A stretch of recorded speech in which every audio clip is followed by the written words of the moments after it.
મળતિયાઓ દ્વારા ચૌધરી સમાજના આગેવાન ઉપર અજમલભાઈ ઉપર જે થરા બજારમાંથી એમનું અપહરણ કરી મઠમાં લઈ જાવીને ઢોર માર મારવામાં આવ્યો છે. એમના ટપુરીઓ લુખાઓ વિડીયોમાં જોયો છે પ્રકારે માર મારી રહ્યા છે. હું ભેમાભાઈ ચૌધરી 2 દિવસથી સોશિયલ મીડિયામાં બનાવ એવો છે કે 1.5 વર્ષ પહેલા સનાળ રાધનપુરની બાજુમાં આવેલું ચૌધરી સમાજનું એક આશ્રમ છે. ત્યાંના મહંત અને દેવ દરબાર ગઢના મહંત વચ્ચે કંઈક 1.5 વર્ષ પહેલા બોલાચાલી એમના લેવડ દેવડ બાબતમાં થઈ રહી છે. એ બાબતને લઈને જાણવા મળ્યા મુજબ એ ઝઘડાને લઈને અદાવત રાખીને આ આગેવાન ચૌધરી સમાજના અજમલભાઈ હોવાના કારણે એ વખતે ત્યાંના બધાએ એવું કીધું કે આપણે કોઈ ઝઘડામાં પડવું નથી અને આપણે એમના વ્યવહારો કટ કરી દો.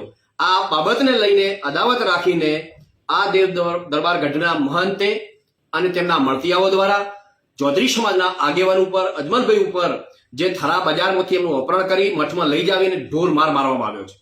એમના ટપુરીઓ લુખાઓ વિડીયોમાં જોયો છે પ્રકારે માર મારી રહ્યા છે. તો આ મઠને આપણે શું કહીશું? શું મઠ આના માટે છે? કોઈ સમાજના આગેવાન ઉપર હુમલો કરવો કરાવવો આ કઈ બાબત છે? ગઈકાલે પણ થરા પોલીસ સ્ટેશનની અંદર ગયા હતા ફરિયાદ કરવા માટે. પોલીસ ફરિયાદ લેતી નથી તો કેમ પોલીસ ફરિયાદ નથી લેતી? તો પોલીસના શું ત્યાં મઠ સાથે એમનો ત્યાં તાર છે? એમના ફરિયાદ કેમ નથી લેવામાં આવતી?